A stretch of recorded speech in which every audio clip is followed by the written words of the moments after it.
특별 새벽 기도의 둘째 날입니다. 오늘 우리 함께 찬송가 304장 그 크신 하나님의 사랑 찬양하시면서 나아가겠습니다.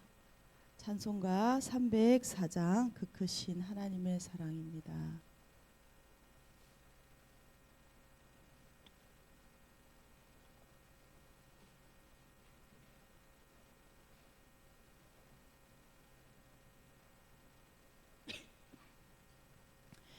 그 크신 하나님의 사랑 말로 다 형용 못하니 저 높고 높은 별을 넘어 이 낮고 낮은 땅 위에 죄범한 영혼 구하려 그 아들 보내사 화목제로 삼으시고 죄 용서하셨네.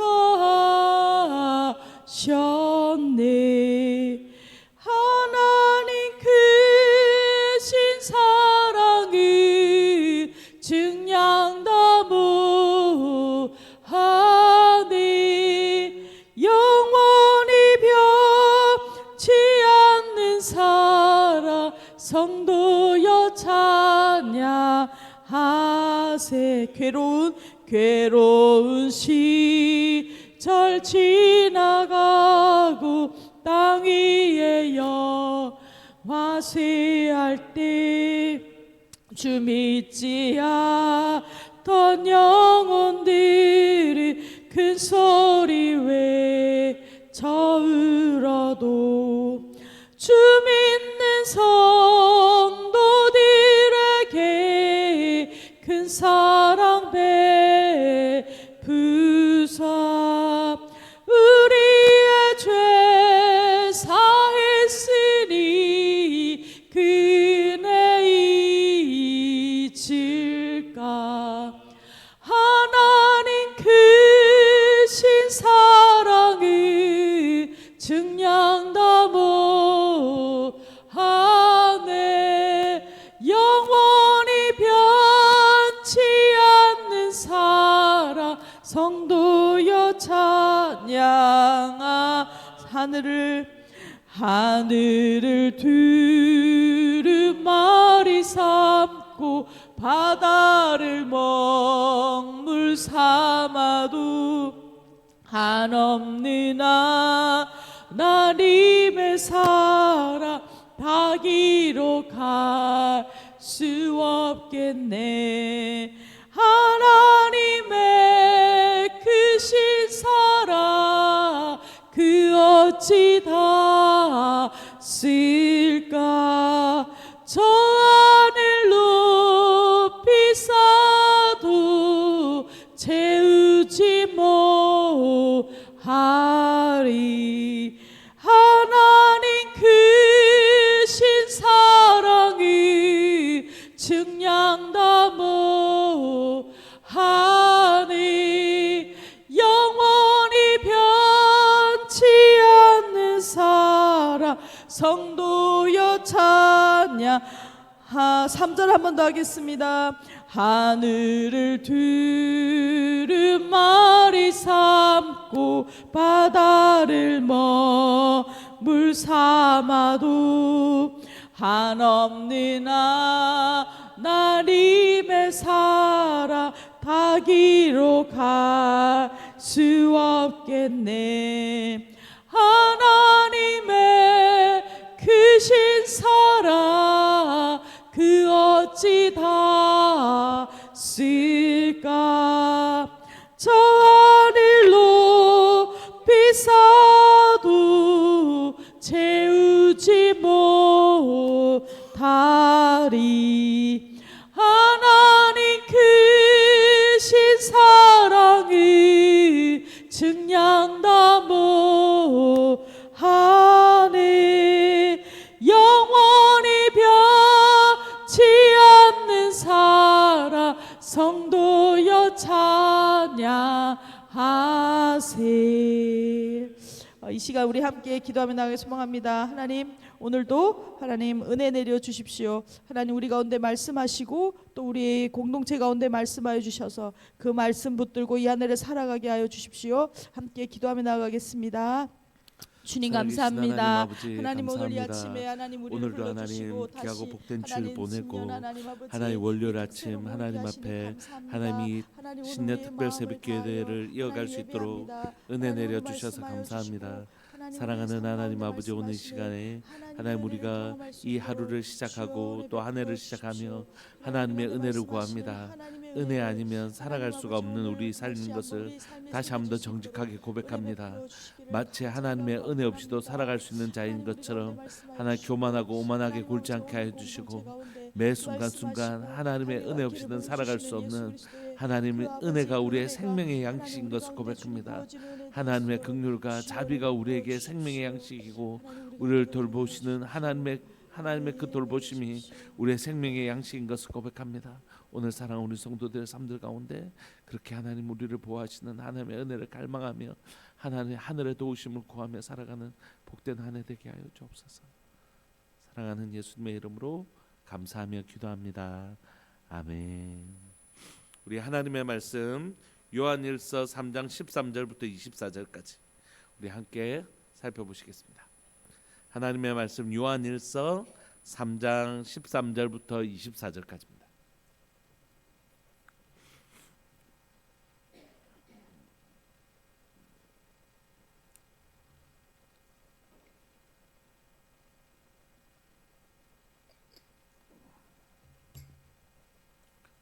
예, 우리 한 목소리를 합독하실까요?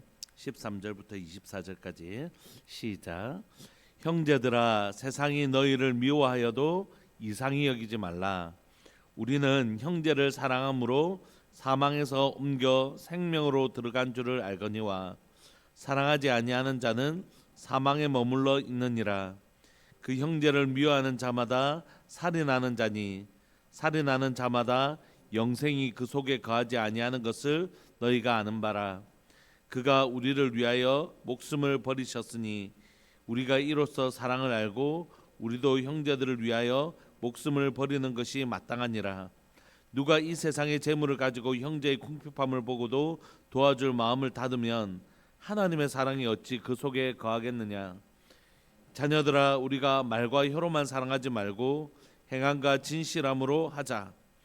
이로써 우리가 진리에 속한 줄을 알고 또 우리 마음을 주 앞에서 굳세게 하리니 이는 우리 마음이 혹 우리를 책망할 일이 있어도 하나님은 우리 마음보다 크시고 모든 것을 아시기 때문이라. 사랑하는 자들아, 만일 우리 마음이 우리를 책망할 것이 없으면 하나님 앞에서 담대함을 얻고 무엇이든지 구하는 바를 그에게서 받나니 이는 우리가 그의 계명을 지키고 그 앞에서 기뻐하시는 것을 행함이라. 그의 계명은 이것이니 곧 그의 아들 예수 그리스도의 이름을 믿고 그가 우리에게 주신 계명대로 서로 사랑할 것이니라. 그의 계명을 지키는 자는 주 안에서 거하고 주는 그의 안에 거하시나니 우리에게 주신 성령으로 말미암아 그가 우리 안에 거하시는 줄을 우리가 아느니라. 아멘. 우리는 계속해서 요한 1서 살펴보고 있는데 사도 요한의 별명이 있는데 그게 뭐냐면 사랑의 사도이거든요. 그래서 요한복음도 그렇고 요한 1, 2, 3, 4에도 그렇고 사도 요한의 특징은 그 별명이 있잖아요. 사랑하시는 그 제자. 예수님에게서 가장 사랑받은 제자였기도 하고 그가 하나님의 사랑에 대해서 기록하고 있기 때문에 사랑의 사도 이렇게 부르짖는데요. 요한은 우리에게 하나님을 믿는 것과 또 예수 그리스도를 말미암아 의롭게 된 자인 것의 중요한 특징이 두 가지라고 그랬지 않습니까? 예수님이 나를 위하여 십자가에 죽으신 것을 정말 믿는 사람들은 한 가지는 이제 거룩하게 된 나 자신을 지키기 위해서 의롭게 살기 위해서 진짜 몸부림치는 것이 자동적으로 생기는 사람이다 이렇게 얘기해요. 우리가 예수님을 믿은 이후에 실수하지 않은 것은 아니지만 넘어지지 않는 것은 아니지만 예수님을 믿고 나면 그 속에 말도 예쁘게 하고 싶고 예수님이 주신 이 생명에 말도 예쁘게 하고 싶고 행동도 예쁘게 하고 싶고 그런 열망이 생긴다는 것이. 근데 내 안에 예수 생명 갈라디아서 2장 20절처럼 내가 그리스도와 함께 십자가에 못 박혔나니 그런즉 이제는 내가 사는 것이 아니고 오직 내 안에 그리스도께서 사신 것을 믿는 사람들은 내 생명이 예수 생명인 걸 믿는 사람들은 내게 주신 그 누군가에게 이식받은 간이나 신장이나 심장이나 이런 것들에 대하여 예수님의 생명이 내게 이식되었지라는 것을 믿고 사는 사람들이라면 이 예수님의 생명을 더럽히고 싶지 아니하는 거룩한 열망이 지배한다는 것이. 하나님 내게 주신 이 생명 깨끗하고 정결하게 지키며 살 수 있도록 하나님 내게 은혜 내려 주십시오 라는 간절함이, 그렇게 의롭게 살고 싶은 거룩한 열망이 지배하게 돼 있다, 이렇게 얘기해요. 두 번째는 아들을 죽기까지, 자신의 생명을 죽기까지 사랑하신 그 사랑을 받고 나면 그 사랑이 나를 감동하고 감격시키시고 강건하셔서 내가 이 사람을 위하여 당장 내 생명을 줄 수는 없지만 이 사람을 섬기면서 살고 싶은 누군가를 내가 할 수 있는 한 그 사람을 섬기고 싶은 사랑의 동기가 우리에게 반드시 발동한다. 성경이 이렇게 얘기하는 것이. 그래서 여러분들이 정말 이 십자가 사랑을 경험한다면 이 두 가지 특징이 나타나야 되고, 이 두 가지 특징이 나타나지 않는다면 우리가 정말 복음 안에 있는 사람인지를 다시 한 번 더 점검해 봐야 됩니다. 이렇게 우리에게 권면하고 있는 것이. 어제 우리가 살펴보았던 디모데 후서에 사도 바울도 사실 비슷한 권면을 하고 있는 것이거든요. 너희가 복음 안에 있냐? 그렇다면 그 복음은 반드시 너희를 변화시킨다. 진짜 복음은, 진짜 그 복음을 만났다면 진짜 우리가 천지를 주신 하나님이 나 같은 벌레 같은 인생을 살리시기 위하여 하나님의 아들을 보내셔서 나를 살리셨다는 것을 진짜 믿는다면 그건, 그 복음은 반드시 우리의 삶을 그렇게 살 수 없도록, 지금까지처럼 그렇게 살 수 없도록 자기 자랑이나 자기 교만이나 자기 영광을 위해서 살도록 그렇게 내버려 둘 수 없다고 말씀하시는 거죠. 이생, 우리의 눈에 안목의 정욕이나 이생의 자랑이나 물질의 정욕이나 우리의 육신의 어떤 그 정욕이나 자랑을 위해서만 살 수 없도록 그렇게 만드신다는 것이. 그래서 어제 우리가 살펴보았던 사도 바울 역시 동일하게 얘기하거든요. 복음은 당신을 변화시키고 있습니까? 당신은 그 복음으로 인해서 진짜 날마다 빚진 마음, 그 은혜의 의식 속에 살아가고 있습니까? 복음이 나를 변화시키지 않았다면 죄송하지만 복음이 잘못된 것이 아니라 내가 아직 복음을 만나지 못한 것입니다. 이렇게 얘기하고 있어요. 두 번째는, 여러분들은 그러면 그 복음을 만났다면 복음의 전달자가 되고 계십니까? 라는 건 다른 말로 하면 사랑의 전달자가 되고 계십니까? 이런 뜻이거든요. 우리가 복음 전할 때 보험을 하듯이 저 사람 하나 내가 전도하면 뭐가 남고 이런 게 아니잖아요. 전도하는데 무슨 오직 내가 예수님 믿고 영원한 생명 얻었던 것처럼 저 영혼 죽어가는 저 영혼을 어떻게든지 복음 전해서 살리고 싶은 사랑의 동기로 전도할 수밖에 없잖아요. 전도할 때 때로는 얼마나 모욕적인 상황들도 많이 경험하고 그래야 되는데, 그러므로 복음의 전달자가 된다는 건 사실 그 영혼을 위하여 그렇게 섬겨내는 것이거든요. 그러므로 복음을 전하는 것, 복음의 전달자가 된다는 건 그 영혼을 섬기고 복음을 정말 그들에게 사랑으로 전달하는 전달자가 된다는 뜻입니다. 그러므로 예수 그리스도를 믿는 사람들에게는 반드시 우리 안에서 거룩하게 살고 싶은 열망과 사랑으로 살고 싶은 열망이 있는지를 점검하는 건 너무 중요한 일인 것 같아요.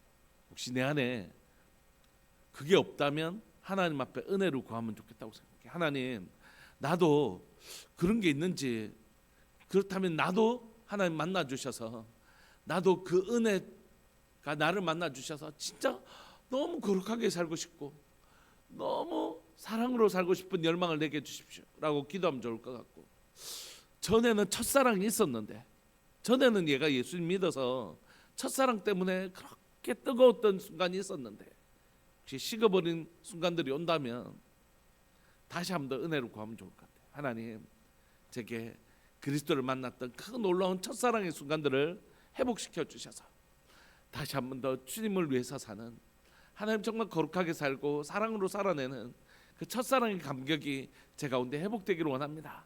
우리 그렇게 기도하면 참 좋겠다 싶습니다. 오늘 본문은 그 연장선 속에 있습니다. 형제들아, 세상이 너희를 미워하여도 이상히 여기지 말라. 우리가 예수님이 이 땅에 세상을 사랑하려고 오셨잖아요. 예수님이 이 땅에 세상을 구원하려고 오셨잖아요. 근데 참 신기한 일이 있어요. 자기를 사랑해 준다는데, 자기를 정말 섬기러 왔는데 그 사람들이 막 미워해요. 너무 이상하잖아요. 자기를 사랑해 주러 왔는데 막 세상은 예수님을 막 미워해요. 선교사님들이 그들에게 복음, 영원한 생명 주려고 선교사님들이 복음을 전하는데 그 사람들은 선교사님들을 막 죽이려고 해요.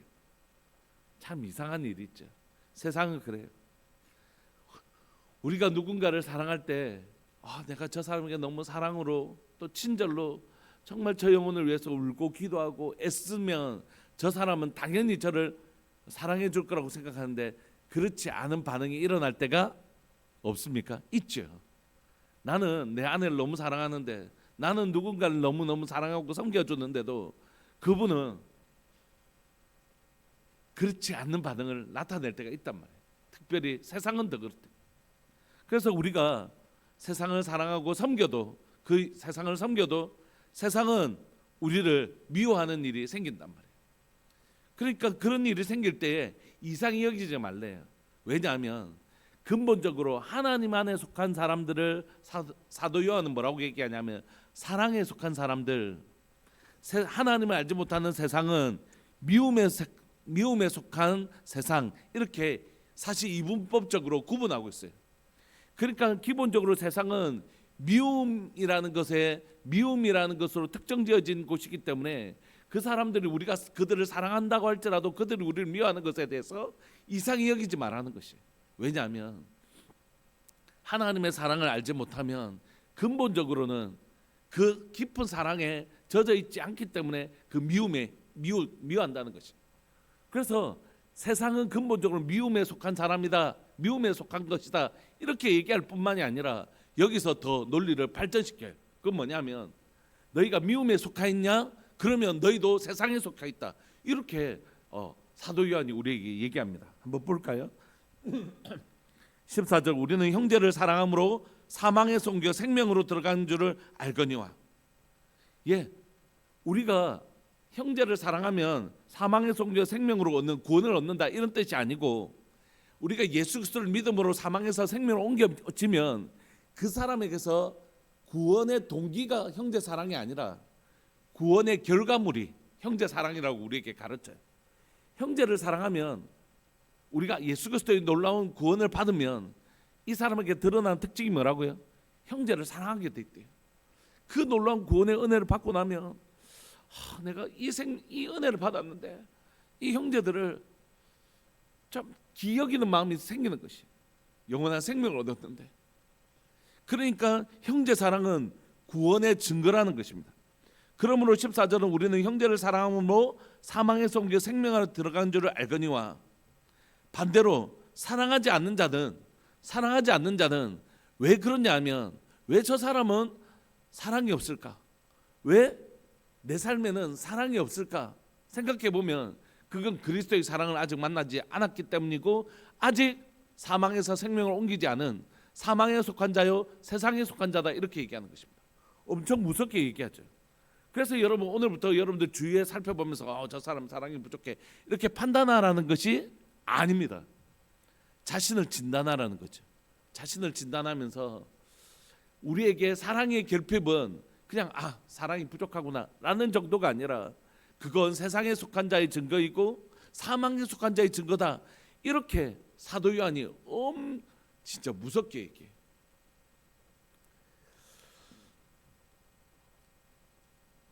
부모로서 자녀들에게 얘기할 때, 화나서 얘기할 때 혹시 있으세요? 저는 있더라고요. 처음에는 우리 아이들에게 사랑의 동기로 말을 해요. 염려하고 걱정해서. 근데 어떤 순간에는 진짜 너무 화가 나서 말할 때가 있단 말이에요. 부모도 자녀들에게 말을 할 때 똑같은 말이라도 동기가 다를 때가 있더라고요. 진짜 우리 애가 하나님 앞에서 바르게 자라야 되는데 하는 그 사랑의 동기로 말할 때도 있지만, 너무 화가 나면 이 사랑의 동기는 사실 잘 생각 안 나고 그 순간에는 물론 결국 그것도 우리 아이 잘 되라고 한 얘기겠지만 그렇게 내한테 합리화시키지 말고 그 순간에는 너무 화가 나가지고 말을 할 때가 있더라고요. 그래서 저 자신이 이 말의 동기가 진짜 무엇인지를 점검하려고 애를 쓰거든요. 사랑하는 여러분, 여러분들이 어떤 말을 나는 누군가에게 얘기할 때 권면할 때가 있잖아요. 특히 목사로서 권면해야 될 때가 많이 있단 말이에요. 뭐 우리가 다 잘해서 축복하고 뭐 격려하면 참 좋겠지만, 또 어떤 순간에는 격려보다는 권면을 해야 되는 순간이 있단 말이에요. 왜냐하면 잘못된 길로 가니까. 그건 진짜 안 되니까. 빠지면 진짜 큰일 나니까. 근데 그 권면을 할 때 제 안에 두려움이 있는 건 뭐냐면, 이 권면이 사랑의 동기가 있느냐라는 것을 점검하는 것입니다. 사랑의 동기가 있는가. 나는 진짜 이 말을 할 때 내 분노나 내 마음이 상한 것에 동기를 가지고 이 말을 하는지, 아니면 진짜 정말로 이 영혼을 향한 깊은 사랑의 동기가 있는지를 점검해요. 그런데 그 순간에 아닐 때가 있다는 것이에요. 우리 자녀에게도 그런 것처럼. 그러므로 우리가 꼭 깊이 우리를 합리화시키지 말고, 내가 뭐 이 말 하는 게 다 뭐 저 사람 잘 되라고 하는 얘기고 교회 잘 되라고 하는 얘기고 다 우리 집 잘 되라고 하는 얘기지 라고 치부하시면 안 된다고요. 그 말을 할 때 내가 진짜 내 속상함 때문에 하는 것인지, 내 분노와 불편한 감정으로 하는 것인지, 진짜로 저분이 정말 잘 됐으면 좋겠는데 라는 정말 순수한 동기로 하고 있는지를 반드시 점검해야 된다, 이렇게 얘기해요. 그러므로 여러분, 오늘 사도 요한은 우리에게 너희가 정말 생명에 속한 자라면 사랑의 특징이 드러나야 되는 것처럼, 만약에 너희들 안에 진짜 사랑의 동기로 사는 그 동기가 사라지고 있다면 그건 점검해 봐야 된다는 거죠. 어디에 속했다고요? 세상에 속해 있고 사망에 속해 있다라고 우리에게 가르쳐 주는 것입니다. 15절은 그 형제를 미워하는 자마다 뭐라고요? 살인하는 자니. 이 말씀은 예수님의 말씀을 그대로 사실 인용하고 있는 것이죠. 예수님께서 그 마음의 형제를 미워하는 사람, 그 형제를 라가 욕하는 자마다 이미 그 영혼은 심판을 받았다라고 얘기하시는 것처럼, 형제를 미워하는 일이 성경에서 얼마나 무게를 가지고 있는지를 우리가 좀 이해할 필요가 있다고 생각해요. 형제를 미워하는 일, 그게 성경에서 가지고 있는 무게감이 여러분 작지 않은 것 같습니다. 그래서 형제를 미워하는 자마다 살인하는 것입니다. 왜냐하면 그 행위를 하지 않았을 뿐이지 그 미워하는 동기가 결국 살인으로 이어지기 때문이라고 얘기하시죠. 근데 사도 요한은 표현이 사랑의 사도인데 표현이 굉장히 무섭게 얘기해요. 15절에 그 형제를 미워하는 자마다 살인한 자다, 이렇게 예수님의 말씀을 가지고 오긴 하지만 참 우리가 떨리는 말씀이잖아요. 우리 속에. 왜냐하면 형제를 미워하는 마음이 있을 때가 있잖아요, 우리가 다.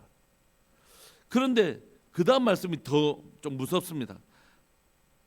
형제를 미워하는 자는 살인하는 자인데 살인하는 자는 영생이 그 속에 거하지 아니하는 것을 너희가 아는 바라. 다시 말하면 형제를 미워하는 자는 그 속에 영생이 없다, 이렇게 얘기하고 있는 것이에요. 그러니까 너무 두려운 것이죠. 그래서 때로는 내 미워하는 마음이 들었다가도 너무 두려워서 얼른 회개하게 되는 것입니다. 하나님 용서해 주십시오. 저 사람이 내한테 이런 얘기하니까 순간적으로 내 마음이 너무 상하고 속상해서 이런 마음을 품었는데 하나님 죄송하다고, 내가 그 사랑받고도 저 사람이 내한테 이런 말하고 이런 모욕 주니까 견디기 힘들었노라고, 그런 마음이 들 때가 있잖아요, 여러분.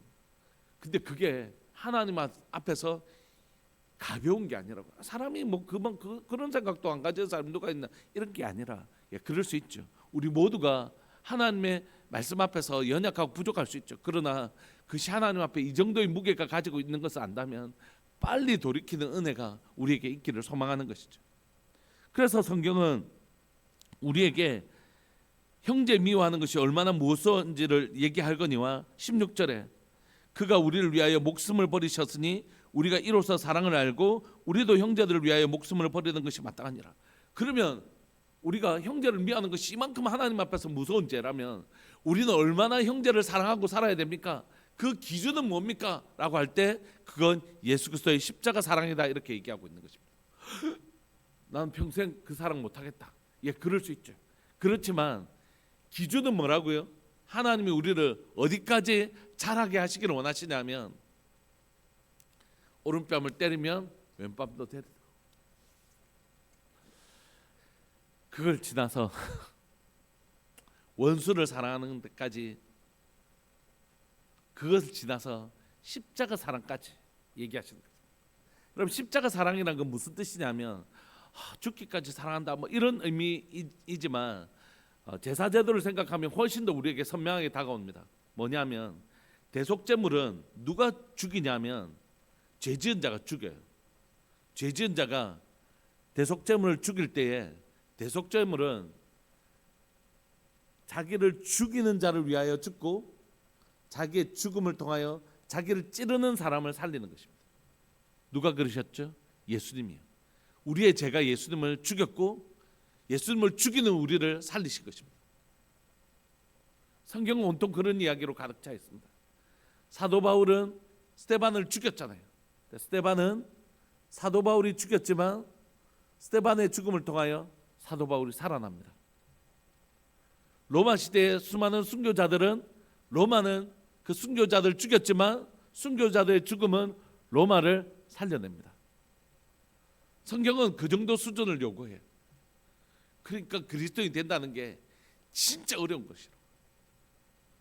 예수 믿고 교회 다니고 이렇게 이게 그리스도인이 아니라고요. 그게 그리스도인의 출발점은 맞죠. 그렇지만 그리스도인의 종착점은 어디냐면 그리스도의 사랑이라고. 그러니까 우리가 가야 될 길이, 그래서 여러분들 그리스도의 사랑까지 이르지 않았기 때문에 우리 모두는 그리스도인도 아닙니다 이런 얘기를 하는 것이 아니라 우리가 그 놀라운 사랑을 받았는데 우리가 자라가야 될 그 결승점이 어디냐면 그리스도의 놀라운 사랑까지. 주님, 내 안에 나를 미워하는 사람까지 사랑할 수 있는 은혜를 주님 더하여 주십시오. 참 쉽지 않은 일이죠. 그런데 하나님 우리를 이렇게 데려가기를 소망하십니다. 복음이. 형제들하고 이야기를 하다가 이렇게 이야기를 나눈 적이 있어요. 자식도 미울 때가 있다. 자식도 막 너무 좀 말 안 들고 막 이럴 때는 자식도 미울 때가 있다. 저희 누나가 이제 어머니를 모시고 있다 보니까 야, 부모도 미울 때가 있다. 그러면서 우리가 막 우는 거예요. 이게 우리 모습. 자식도 제대로 사랑하지 못하는 나, 부모도 온전히 사랑하지 못하는 나. 그러면서 우리가 막 우는 거예요. 하나님 우리를 용서해달라고. 그리고 또 하나 우리를 도와달라고. 하나님 이게 우리라고. 목사로 살아가면서도 얼마나 이 순간에 자신을 자책하고 또 하나님 앞에서 은혜를 구하는지 모르겠습니다. 하나님 사랑하게 해주십시오. 나의 힘으로는 사랑할 수 없으니 그 힘을 힘입어 서로 사랑합시다 라는 찬양 가사처럼 하나님의 은혜를 그렇게 구하며 살아갈 수밖에 없는, 그래서 이 말씀은 우리를 정죄함이 아니라 하나님이 우리에게 요구하시는 하나님의 수준이 뭐냐 하면 예수님이 우리를 사랑하시듯이 형제를 위하여 목숨을 버리기까지 사랑하는 그 사랑까지 내가 너희를 자라게 할 것이고 너희 안에 착한 일을 시작하신 그이가 그리스도의 날까지 그렇게 너희를 자라게 할 것이다라는 하나님의 뜻이기도 합니다. 17절에 누가 이 세상의 재물을 가지고 형제의 궁핍함을 보고도 도와줄 마음을 닫으면 하나님의 사랑이 어찌 그 속에 가겠느냐. 자녀들아 우리가 말과 혀로만 사랑하지 말고 행함과 진실함으로 하자 이렇게 얘기하는 것입니다. 사랑하는 여러분, 그래서 사도 요한은 오늘 당장 너희의 생명을 너희 지체들을 위하여 주라 이렇게 얘기하는 것이 아니라 당장 우리의 삶이 그렇지 않을지라도 어떻게 해요? 우리의 일상에서 너희 호주머니에 있는 1,000원, 호주머니에 있는 10,000원에서 형제들을 섬기는 일부터 우리가 하자. 우리가 당장에는 형제를 생명 바쳐 사랑할 수 없는 수준의 사람이라고 할지라도 지금 우리가 할 수 있는 그 상황 가운데 형제 사랑하는 일을 시작해보자, 이렇게 얘기하고 있는 것입니다. 사랑하는 교회가 복음과 함께 구제, 이웃들을 섬기고, 구제라는 말이 너무 가난한 사람을 돕는다 이렇게 하는 것보다 이웃 사랑이잖아요.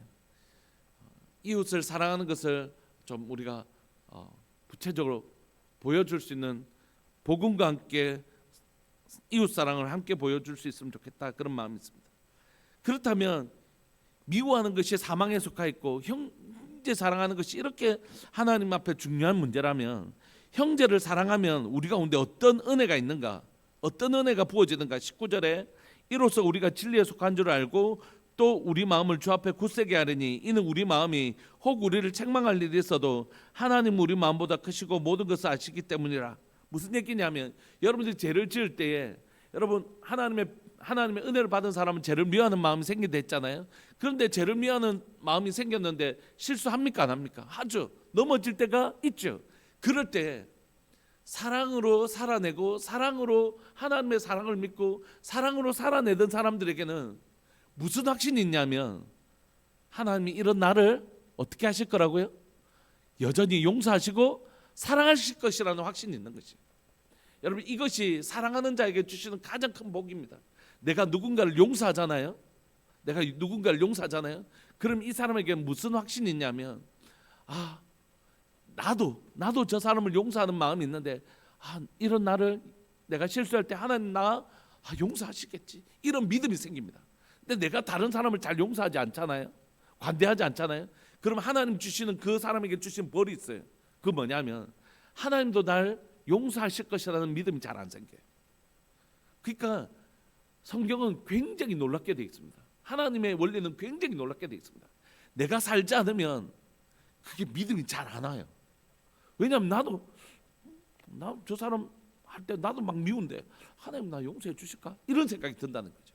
그러니까 내가 사는 게 얼마나 나의 은혜가 되는지 몰라요. 내가 만약에 누군가를 사랑하면 이 사람에게 주시는 큰 은혜가 있는데, 그건 뭐냐면 이런 나를 하나님 여전히 사랑해 주실 거야. 나도 저 사람이 나에게 실수했을 때 여전히 그 사람을 사랑으로 듣고 싶은 마음이 있잖아요. 그런 사람은 내가 실수했을 때라도 하나님이 이런 나의 부족함을 덮어주실 것이라는 확신이 생기는 것이. 그래서 자신을 향한 죄 정죄감으로부터 빨리 벗어날 수 있는 힘이 생긴다고 성경이 얘기하고 있는 것입니다. 이게 사랑하는 자에게 주시는 하나님의 특별한 선물입니다. 두 번째는 뭐냐면 22절, 무엇이든지 구하는 바를 그에게서 받나니 이는 우리가 그의 계명을 지키고 그 앞에서 기뻐하는 것을 행함이라. 하나님의 사랑으로 살아내는 사람들은 뭐냐면, 사랑하면 막 해주고 싶잖아요. 그 사람의 필요를 막 채워주고 싶잖아요. 저 사람이 좋아하는 거 막 채워주고 싶잖아요. 좀 있으면 이제 제가 생일인데 우리 애들이 용돈이 얼마 있겠어요. 제가 뭐 용돈을 넉넉하게 주는 것도 아닌데, 그런데 아빠 꼭 필요한 거 없다 얘기하지 말고 꼭 얘기해 줘야 돼. 어젯밤에 저한테 찾아와가지고 꼭 얘기해 줘야 돼. 아빠 우리 자기들께 돈을 모은 거예요. 아빠 꼭 얘기해 줘야 돼. 막 그러는 거예요. 그게 뭐 물건이 필요하겠습니까 제가. 근데 그게 너무 고마운 거죠. 아이들이 아빠 꼭 얘기해 줘야 돼. 이번에는 필요 없다 이런 얘기 하면 안 돼. 그렇게 얘기해 주는 거예요. 사랑하면 뭔가 막 해주고 싶잖아요. 그러니까 이 사랑을 해본 사람은 하나님도 내가 기도하면 어떻게 해주실 것이라는 확신이 있을까요? 너무너무 들어주실 것이라는 확신이 생기는 거죠. 사랑해 주시는 놀라운 선물 중에 또 하나는 하나님이 나의 기도를 듣고 응답해 주실 것이라는 확신이 그 사람에게 있는 것이. 왜냐하면 나도 사랑해 보니까 그렇던데, 하물며 우리 하나님이 얼마나 내 기도 듣고 들어주시고 싶어 하실까, 이런 확신이 사랑하는 자에게 주시는 선물이라는 것입니다. 세 번째는 뭐냐면 그 24절, 그의 계명을 지킨 자에겐 자는 주 안에서 거하고 주는 그의 안에 거하시나니 우리에게 주신 성령으로 말미암아 그가 우리 안에 거하신 줄 우리가 아느니라. 이렇게 사랑으로 살아낼 수 있다는 건 뭐냐면 그 안에 성령이 계시다는 가장 확실한 증거다, 이렇게 얘기해요. 여러분, 우리 안에 성령님께서 계시다는 건 우리가 예수님 믿는 사람이다라는 것과 똑같다는 말고 우리가 로마서 할 때 많이 배웠잖아요. 당신 예수님 믿습니까? 할 때 예, 저 안에 성령님 계십니다라고 똑같은 말이라는 거. 그러니까 성령이 우리 안에 계시는 사람은 그에게 드러나는 가장 중요한 특징은 뭐냐면 사랑인데, 사랑으로 행할 때 내 안에 정말 성령님께서 계실까?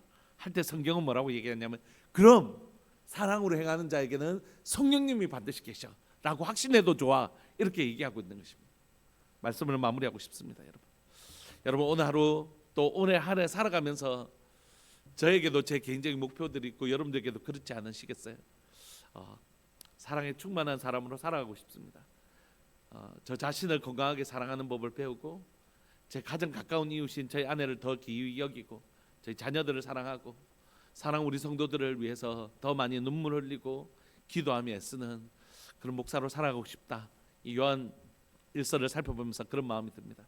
우리 시간 통성으로 한번 기도하실까요? 기도하시면서 하나님, 우리가 좋은 그리스도인으로 자라고 싶습니다 라는 말은 더 사랑하며 살고 싶습니다 라는 말과 동일한 뜻입니다.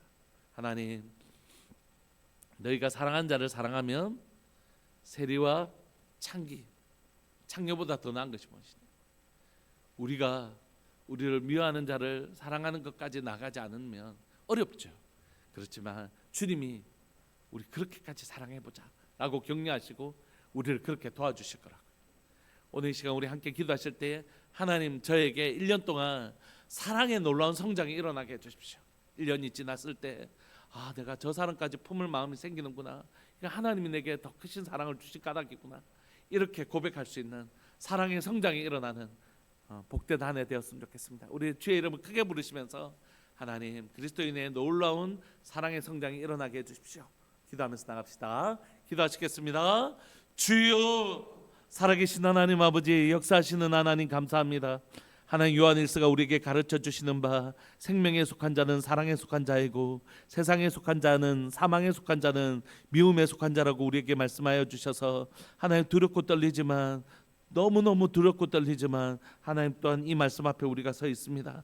살아계신 하나님 아버지, 역사하시는 하나님, 오늘 이 시간 하나님의 그 그리스도의 사랑 앞에, 우리가 첫사랑 앞에 첫사랑을 회복하는 하나님의 교회, 첫사랑을 회복하는 성도, 첫사랑을 회복하는 목사 될 수 있도록 주님 도와주셔서 나를 사랑하신 그 첫사랑을 만났을 때 그 감격과 그 기쁨과 그 고마움과 그 하나님의 그 감정을, 그 은혜를 다시 한번 더 기억하게 하여 주시고, 하나님, 제 삶 가운데 그 그리스도의 첫사랑에 대한 하나님 아름다운 반응이 일어나기를 소망합니다. 하나님, 더 사랑하게 해주십시오.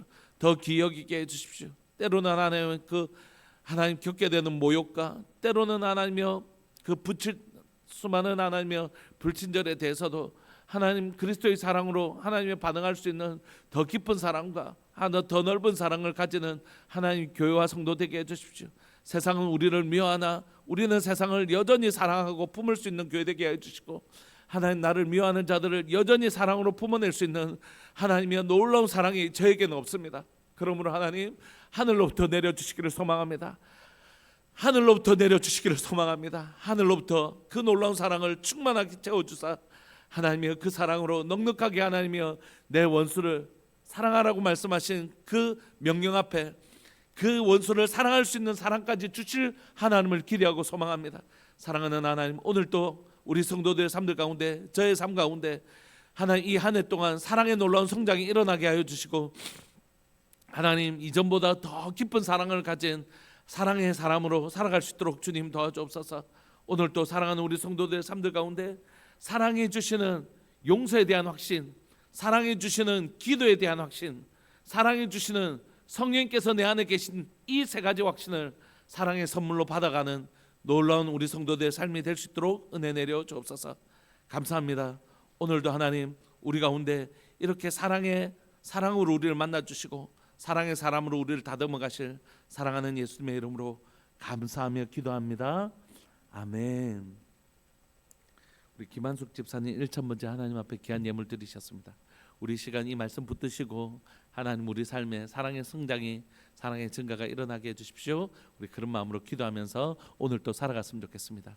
우리 함께 기도하시겠습니다.